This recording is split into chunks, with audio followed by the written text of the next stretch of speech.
I will be ranking all the Spider-Man movies from my personal preference, except for Venom. If I had to put Venom on this list, I would put it by, I guess it could have been better.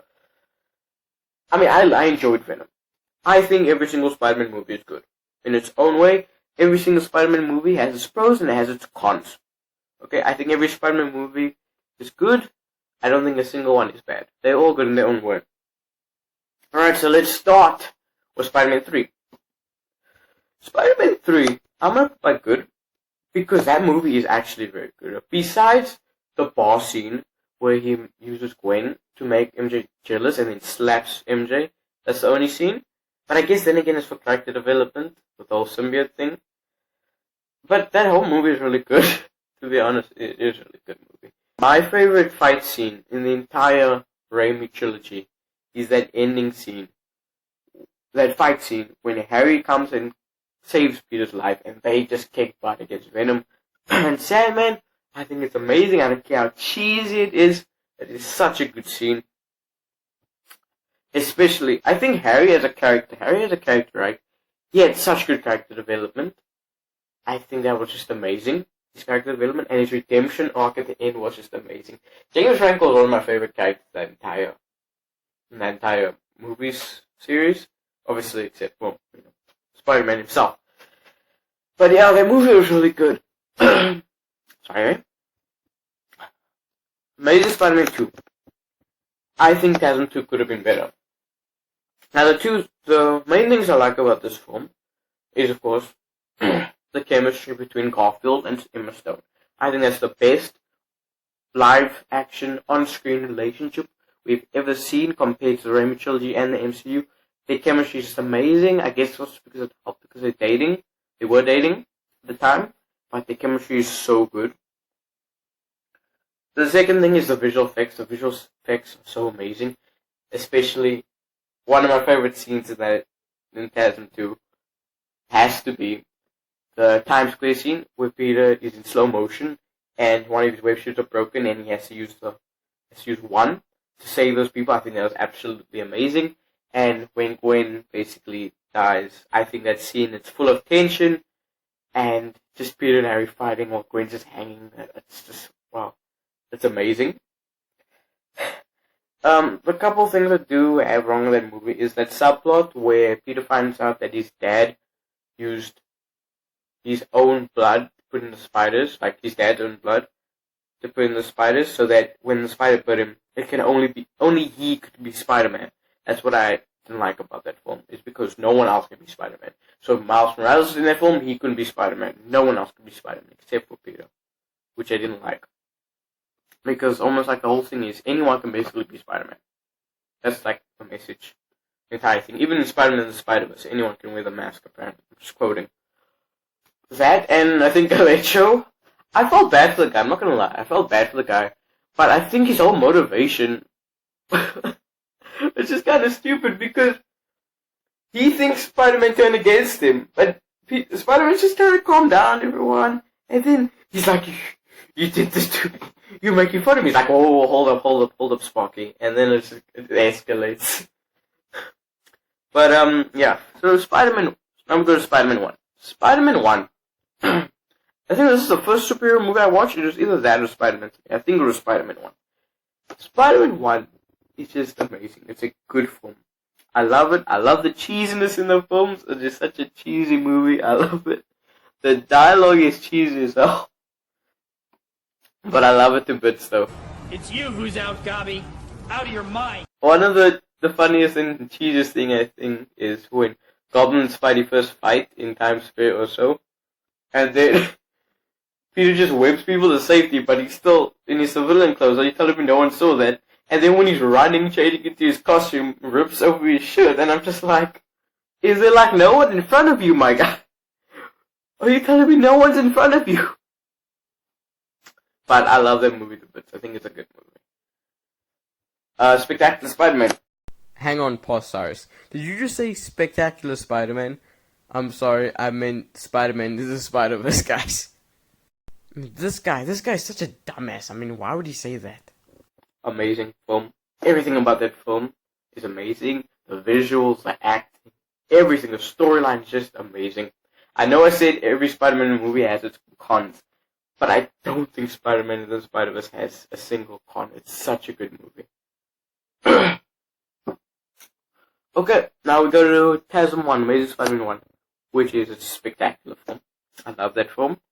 I don't think I can name really a con about the Amazing Spider-Man 1 film.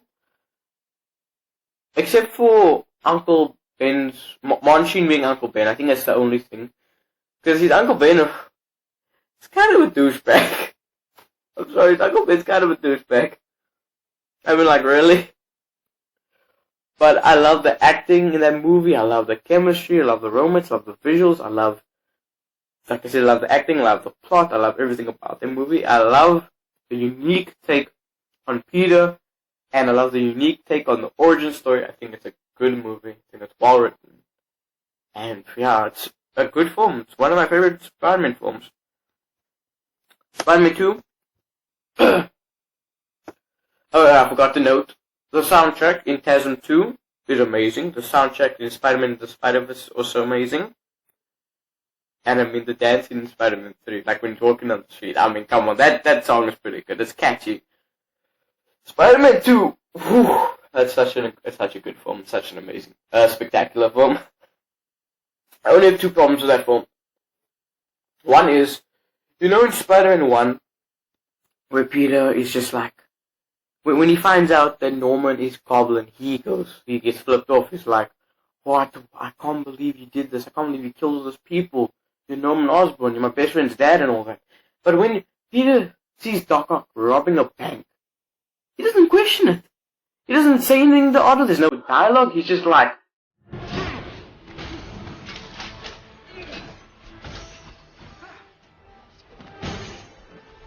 Here's your change! bam, bam, bam, boom. Here's your change. Type of stuff. That's it. I mean, it would have been nice to see them interact. I know the last scene where, like, Otto sacrifices himself and they talk. But I felt like they could have at least added, like, Peter at least could have been surprised that Otto was robbing a bank. I mean, come on. And the second thing is, you guys are gonna hate me for this, but I'm not saying I don't. I love that Peter loses his powers. I love that. That's such an amazing thing to do what they did. I love it. I love what Sam Raimi did with that. It's just the reason I didn't like. As a kid, I didn't know why the hell Peter lost his powers. I was just like, whoa, there must be some sort of scientific reason. But I found out about 2 to 4 years ago. I only found out the actual reason was because he's just stressed out of his mind. Like, and I'm realizing what the doctor said is like, it's just stressed in your mind.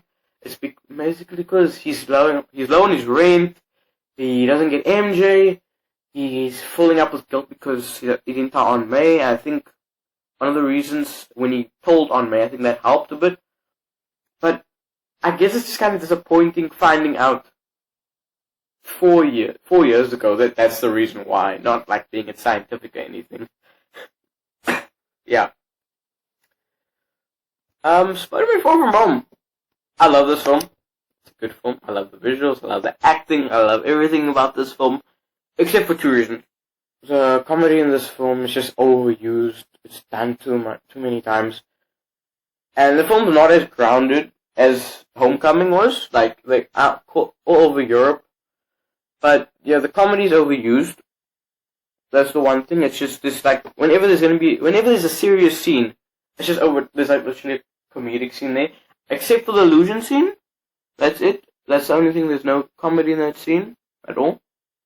But I mean, they can't just keep action scenes like not having comedy. Like not that one specific scene doesn't have comedy, but the rest of the film does. That's the only thing. And the other reason is because it seems like Peter, he doesn't face consequences of his actions. Yes, I know people are gonna hate me with this, especially people who love Far From Home. But when Peter tells Ned to call May and tell the teachers that he's gonna stay with May's relatives in Italy, and he just comes back on the plane. I know I'm sounding like Brad here for a moment, but don't get me wrong, Brad is a dick in that film. Fuck Brad. But I mean, they don't even question it. I mean, like, come on. question the guy. Oh, why all of a sudden are you here? And remember, he didn't go from Prague to with them. He was in London already. And he took a flight home to New York. Oh, they're not going to question him. How did you get here? How did you get to London and then come a flight home with us? I mean, I'm just saying, guys. I'm just saying. But I love that entire movie. It's a good movie. The soundtrack's amazing. Also, it's just it's a good movie. Especially that ending scene. I cannot wait for Spider-Man 3. And Spider-Man 3 better have Daredevil in it. Daredevil better be his lawyer. And it needs to be, fuck. What is it? Oh my gosh, how can I? Charlie Cox. I don't know how I forgot his name there for a second. I knew his first name was Charlie. I just couldn't get to his last name. Charlie Cox. Charlie Cox better be fucking Daredevil. Or Marvel? Marvel and Sony, I'm coming for you guys. I'm coming for you, Disney. And I'm coming for you, Sony. Especially you, Abby.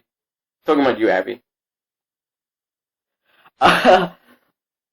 Okay, now we got Homecoming. Homecoming is such an amazing film. It's a good film. I love Homecoming so much. I don't think there's anything really wrong with this film, except for when Peter just kind of wants to be like Iron Man. He wants to be an Avenger. But hear me out for a second. Hear me out for a second. Yeah. He shows he doesn't need the Avengers, especially when he lifts the building off of him. It shows he doesn't need anyone. He's independent. It's such an uplifting scene to see that. And also when Tony says, okay, behind those doors are all the reporters, reveal your identity, take the suit. And Peter's just like, one tap, no. Someone needs to look out for the little guy. Because if you think of it, the Avengers, they don't give a fuck about bank robbers or people like the Shocker or like Vulture. The Avengers handle world threats like Thanos and Ultron and Loki. Peter's job is on the ground, stopping bank robbers, petty crimes, gangs, Shocker, Kingpin, all those other guys. And that's what I love, that he's just like, you know what? No. And he proves himself in this film. It's a good film.